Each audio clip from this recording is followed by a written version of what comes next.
Welcome to this video. In this session, we will learn about system of measurement, or this is also called system of uh, units. So, first of all, we should know what do we mean by system of measurement, or we can write even systems of measurement or systems of units. Okay. So it is nothing but it's a uh, combination of all types of fundamental and derived units. Okay, so already we have learned, we discussed about the fundamental and derived units, fundamental and derived quantities in our previous class. So it's not difficult for us to understand. Now here we will see the system of measurement. Okay, so first let me define it. We can define this way also: the set of all fundamental and derived units is known as system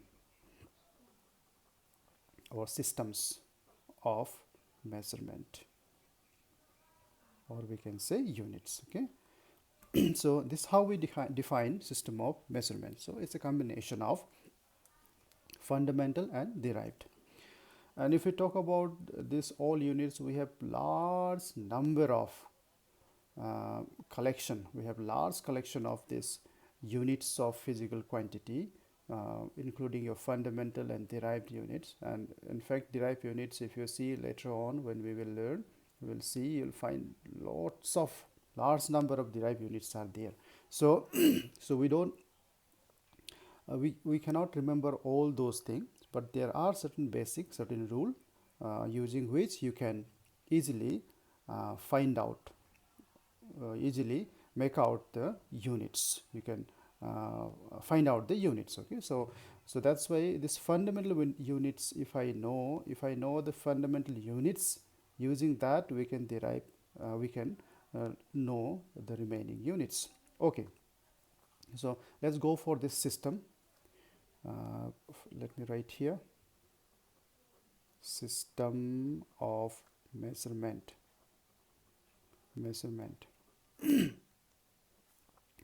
So we broadly divide this system of measurement into 4 different systems according to the era, according to the time.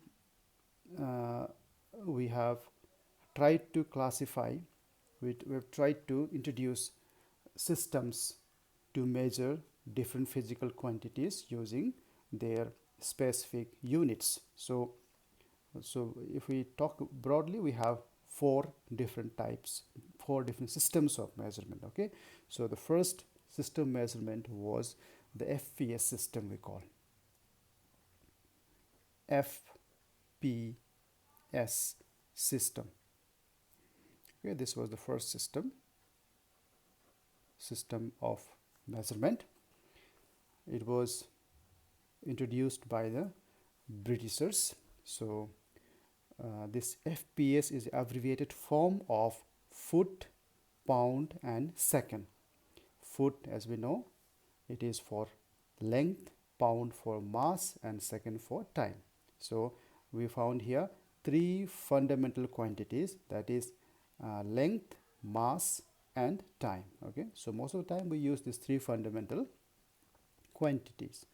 Okay, so this FPS system, so wherever this what called in those period, the British colonies, wherever this British colonies were there they introduced this system. Okay, then came our CGS system of measurement. This was introduced by the French.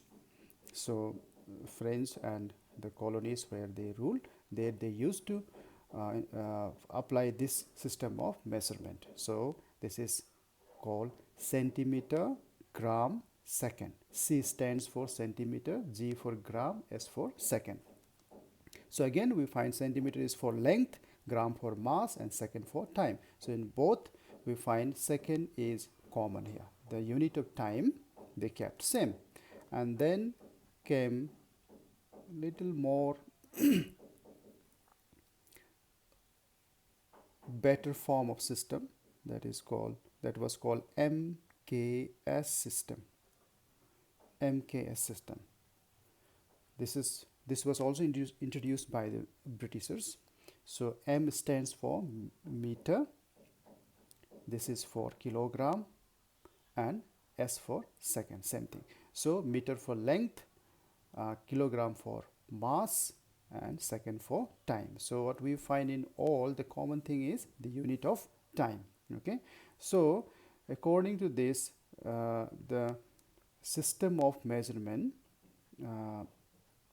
used to follow in those period, but this were confusing because some were using CGS, some were using FVS or MKS, so there were some confusion. Let me write this one. F for foot, this is pound, and second.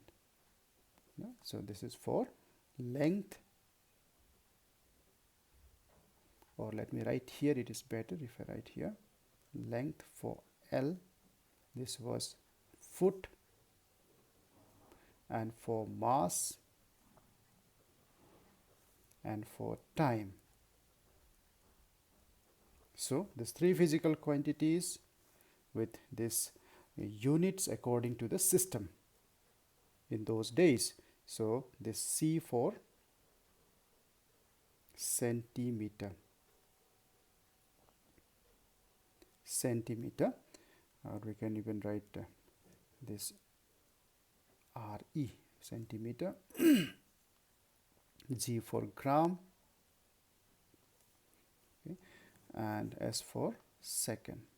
But if we write more precisely, remember this, we follow small letter everywhere, we follow a small letter. This is FPS. Okay, CGS also we write small c, small g, s. MKS, this MKS also we used to write small m, small k, s, because there is a rule convention that unit must be written in small letter. So here I use capital letter for foot, capital here should be written in small letter. Okay, but anyway, this here this for our understanding only. So centimeter, gram, second, and here M stands for meter, K for kilogram, and second. So always we should write, remember this unit should be always written in a small letter, whether it's foot, pound, second, centimeter, meter, kilogram, gram, all should be written in a small letter only. Okay, remember F, foot, pound, second, centimeter, gram, and your that meter, kilogram, all should be in a small letter, kilogram. Okay, so this one must know, this very important thing, all this should be written in small letter, right? Okay, so so we had three systems of measurement. I told four systems were there, are there, but first I explain about these three only.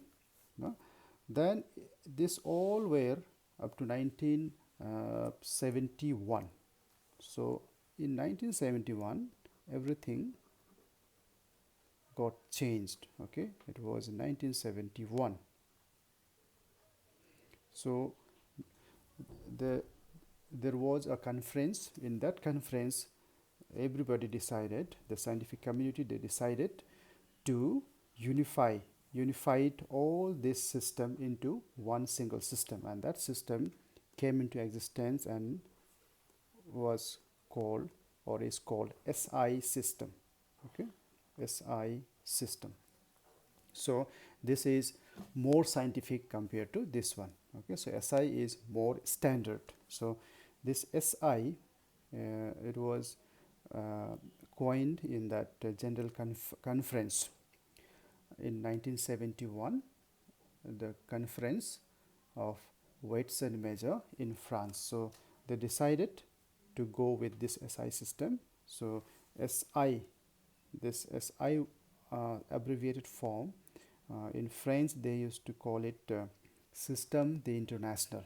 Okay, so we will not use that particular thing in English. In common uses, we call this as International System of Unit. This is called Système d'International. International. This was coined in French. So when we convert this in English, we get International System of Unit. Okay, international system, or this is very what call very common, very simple to use. So we call it international system of units. Okay, so this is what we call SI. SI, Système d'International in French, and we call international system of units. So this everything was changed in 1971. Okay, so after that now everywhere we follow SI only. Okay, so these are the four different system of measurement, and as I told you, everything this was given by the British system of British. This was British system of measurement, French system, again British, and this is internationally accepted. Okay, so this is how we got system of measurement. So now in this we don't have different units for the same quantity. So if you see here, for length we had put centimeter or meter. Now in this we have only single unit for every physical quantity. And if we compare SI with this three, we find you'll find SI is very close to your MKS. We will see later. Okay. Now after knowing these four systems of measurement, now let's go in detail more about this SI unit. Now this we don't need, this three we will require SI only. Now SI system of measurement is based on we have already discussed in our previous class 7 fundamental units and 2 supplementary units. Okay, so for this we need this 7 units or 7 physical quantities. So here we will let me write here, SI is based on the 7 fundamental units and 2 supplementary units. Okay, now which we will see here now. This all this 7 and 2 9, so total this 9 units we will see here. So let me write here, make one, let's make one table here. Your physical quantity,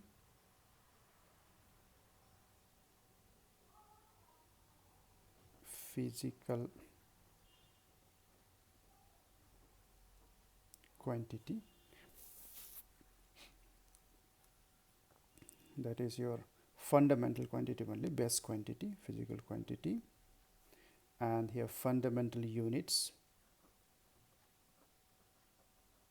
fundamental units, then symbol for those unit, symbol of units. Okay, so first we will talk about the fundamental physical quantities. The first, we know we usually use mass, we use m for mass, then length L, then time T. These were the most commonly used physical quantities. Then after that we have temperature. We don't use symbol for that for this quantity. Then electric current, electric current. Then we know luminous intensity, luminous intensity, and finally quantity of substance, that's amount of substance, amount of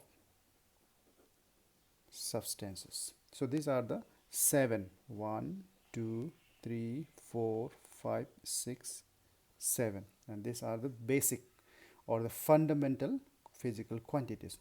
And along with this we have two more supplementary, which we already discussed that name earlier. Two more supplementary we have. Let me write here, supplementary quantity. Okay, physical quantities. So for this we have two more. One, it was plane angle, and number two, solid angle. This we will discuss later. Okay. Fundamental unit and symbol.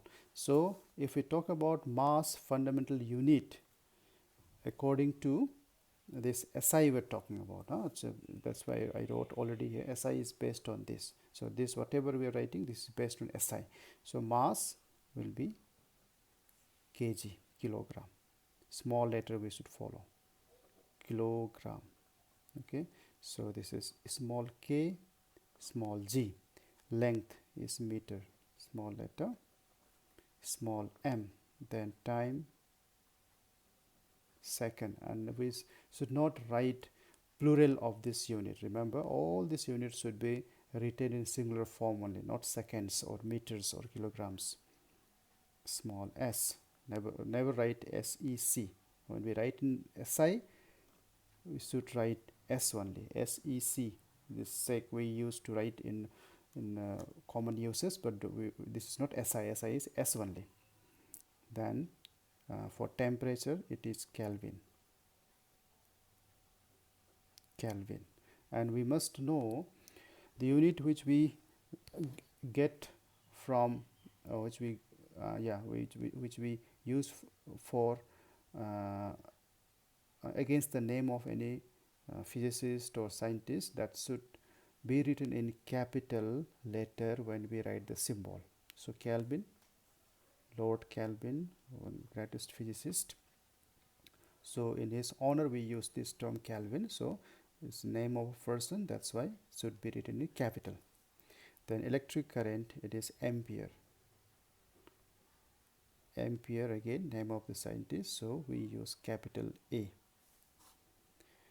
Then luminous intensity, it is candela. It's related to the term candle. So candela, we write CD, small c, small d. Then amount of substance, it is mole. It's MOLE, mole. In short, we write only MOL, mole. Okay, so these are the symbol of SI units. Okay, when we use SI unit, we write this way. And for this two supplementary, plane angle is radian. The SI unit of plane angle is radian. The supplementary unit, actually supplementary fundamental unit, and in short we use RAD, or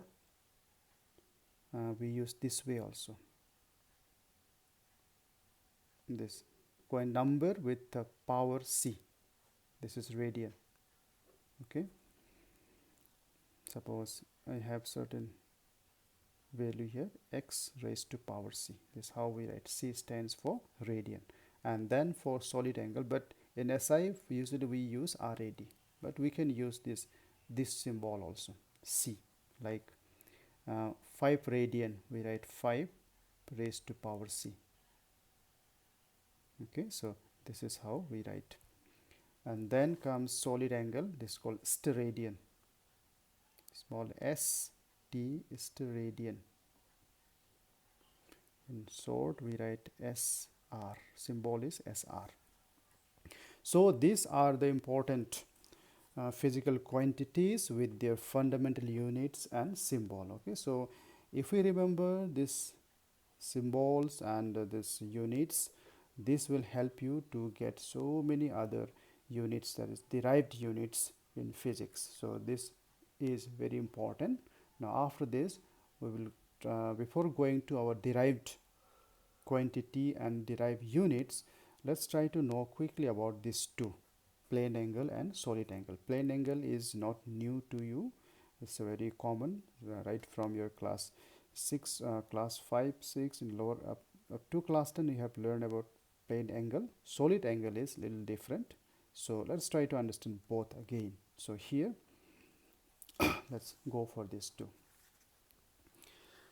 Okay, this derived unit, derived quantity we shall discuss later after knowing these two things. Okay, so let's try to know.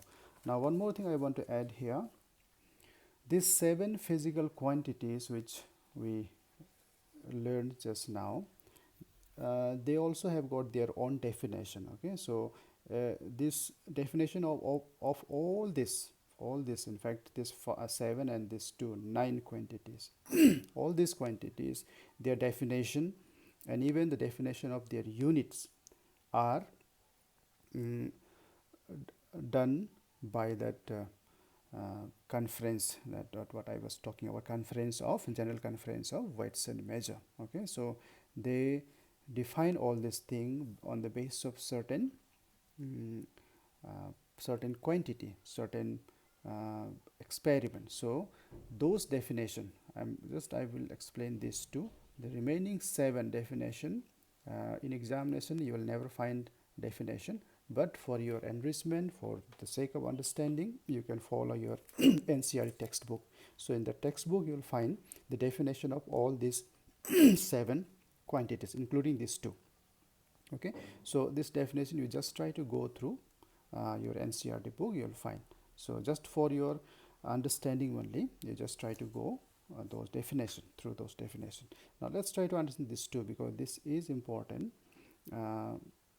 means in calculation as well. So that's why let's go for this. First, plane angle. Okay, let's try to understand about plane angle. So plane angle, as the name indicate, this is the angle formed by plane figure.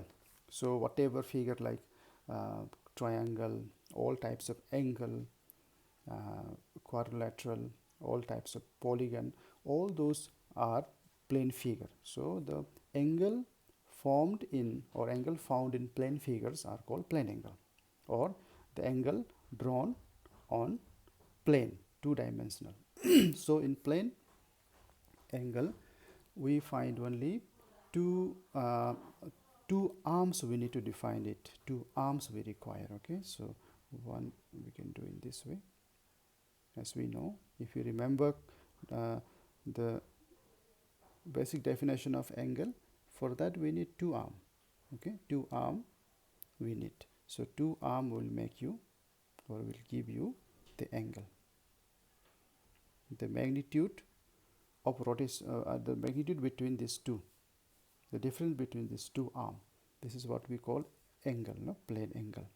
So but difference between This and what you have done in lower class is that the difference in unit. So there you followed angle as you measured angle in degree. Here you will measure angle in radian. So that's the only difference between your SI and that previous one. Actually degree which we use in lower class is based on CGS system. Okay, CGS system. So here we will see the SI system, radian. So first let us try to define what is a radian.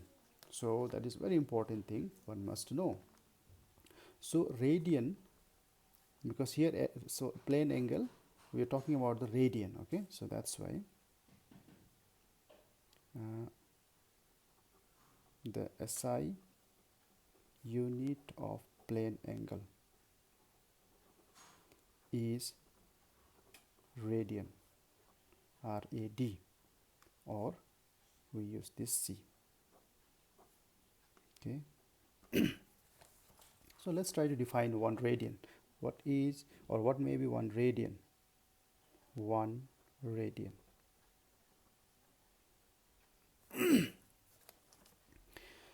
It is defined as the angle formed by an arc. Okay, there must be one arc. So suppose if I take this as theta radian. Now if I take a circle is a plane figure we know. If I take a circle of radius, suppose r unit, 0 to a, if the radius of this circle is r unit and it forms an arc, you know, arc. So if it forms an arc of length equal to its radius, try to understand. If OA and AB, suppose let me write here B, if this arc AB is equal to radius OA, then the angle formed by this arc AB at the center is called 1 radian. This theta will be called 1 radian. Okay, 1C, 1 radian. Try to understand. So let me define the angle formed by an arc of a circle whose circle at center O, whose length is equal to the radius of the circle, is known as 1 radian. So this is the definition of 1 radian. Okay, so this is how we define. So actually plane angle is defined as the angle formed by arc, of a circle of certain radius, that is plane angle. No? So we know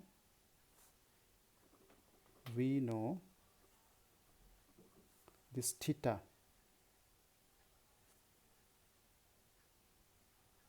angle formed by an arc at center of circle. See, this quantity is nothing but equal to ratio of length of arc divided by radius of the circle.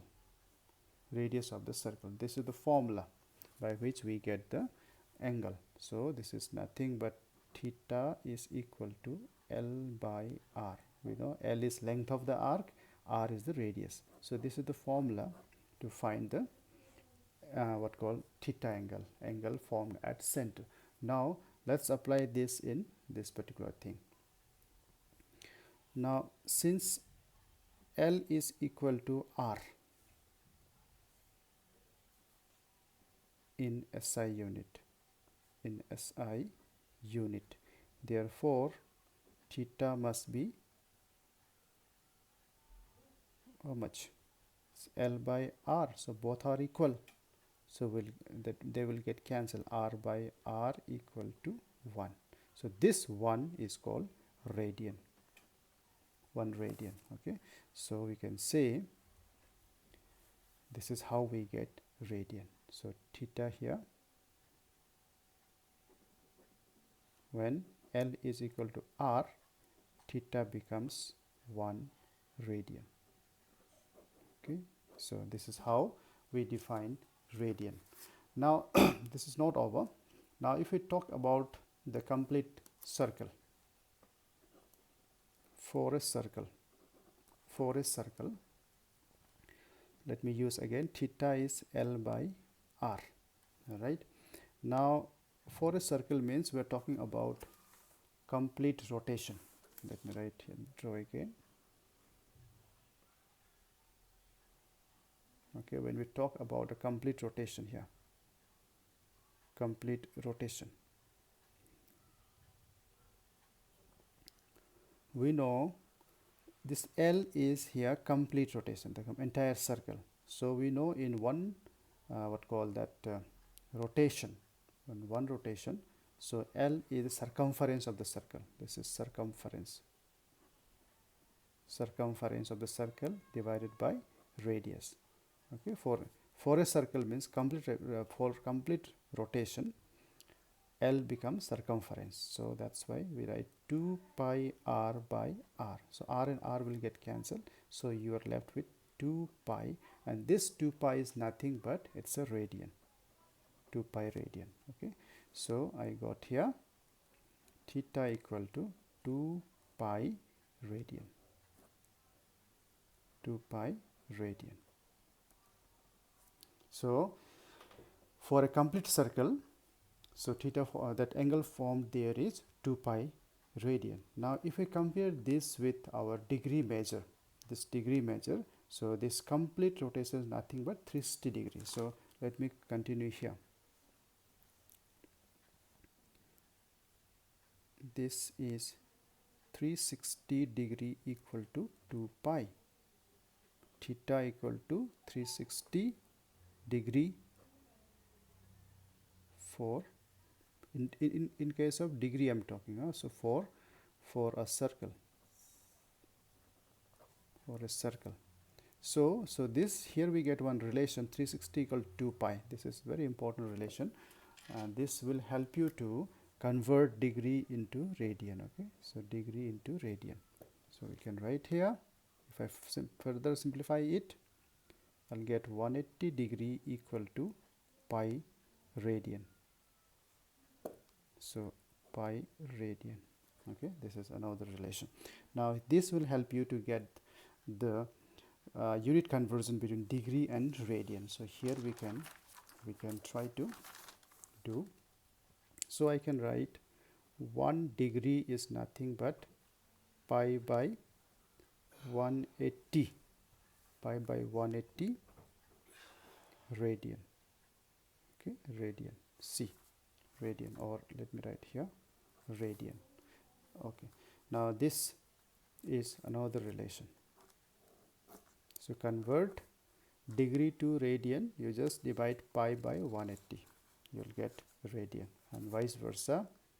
If I want to write radian, 1 radian will be 180 divided by pi degree. This is another relation. Okay, so this relation will help you to convert the unit. Now if I substitute the value of pi here as 3 point, putting pi as 22 by 7 or 3.14, we get 1 radian is equal to 180 divided by this value. So I'm going to do calculation. Let me show you the calculation. 180 divided by 3.14, so it comes 57.29, approximate this much degree. So this is another relation. You should remember, actually you should memorize if you can, because this will help you in your calculation. So this is the relation between 1 radian and degree. 1 radian is equivalent 57.29 degree. Okay, so this is another important relation. So these are the relation that we should remember in unit conversion, degree to radian. Same thing here I did. So all this you try to understand. And then comes your solid angle. After this we need solid angle. Solid angle is a simple concept actually, but we must know that solid angle. Though this is not used frequently, for this just like your circle case, in case of plane figure we need circle and this radius, and for that to know this angle theta we must know the angle formed by this arc at center. Okay, so this was case of plane angle. Now for solid angle you need a sphere. You need a sphere. We cannot draw a sphere here. Suppose this is a sphere and this is the center. Now if I consider certain angle here like this, if I consider certain space here, this is one small surface. Now the angle formed by this surface here at center, okay, this angle formed by this surface at center, because this angle, see, you'll get here something like something like this you'll get. Suppose something like this, if center lies here and if I join this center, this is the surface of that sphere, okay, surface of the sphere. Then this angle we are talking about, this angle, so this angle theta, or let me use symbol phi, this phi will be equal to in case of this plane angle, theta was L by R, the arc length divided by radius. So in this case this L, length of the arc, will replace by this surface area divided by radius will be converted by R square, converted to R square. So solid angle SI unit is steradian SR. So here solid angle is the angle formed by this kind of thing. Suppose you imagine one solid, and on the top of the sorry, if you consider one sphere, and on top of the sphere if you mark some region, okay, on the top of that sphere if you mark something, and that part, whatever angle it forms at the center, you just imagine that watermelon is there, and if you mark some portion there on the top of that surface, if you mark certain portion, okay, this portion whatever, and if you join this all the four part of that surface on that region what you have assumed on the surface of that watermelon, if you join all these four portion with this center, okay, with this center, so whatever that shape you will get there, if you consider a circle on this, you will get cone inside, you will get a cone, okay. If you take this what called four-sided surface or area on the surface, you will get accordingly that figure. So the angle formed in that that kind of figure we call solid angle, okay. So plane angle and solid angle. So the concept here for the solid angle, we will write here angle formed by a small portion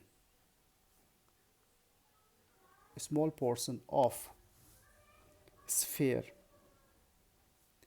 at center is equal to area of that small portion divided by its radius square. Okay, so radius will get double.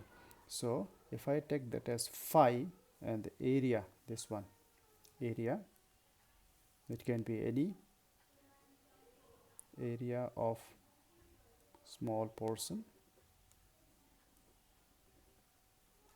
divided by r square. Okay, so this is the formula we follow. Now if we talk about the entire sphere, for a sphere, this phi is nothing, area of that. If we talk about a sphere, that means the entire surface area, TSA of sphere divided by radius square. So this we know, 4 pi r square by r square. So this will go, so phi will be 4 pi. This is the relation steradian. Okay, steradian. So this is how we understand solid angle, and this is the formula by which we can calculate the angle formed by any solid angle. Okay, so this is small discussion about small concept about your plane angle and solid angle, how this will help you to understand about plane and solid angle. And this formula, whatever we discuss here, this will help you in your calculation. Okay, so I'll wind up here for today, and in our next class we will learn about the advantage of SI unit and some more about these systems of unit. Okay, thank you.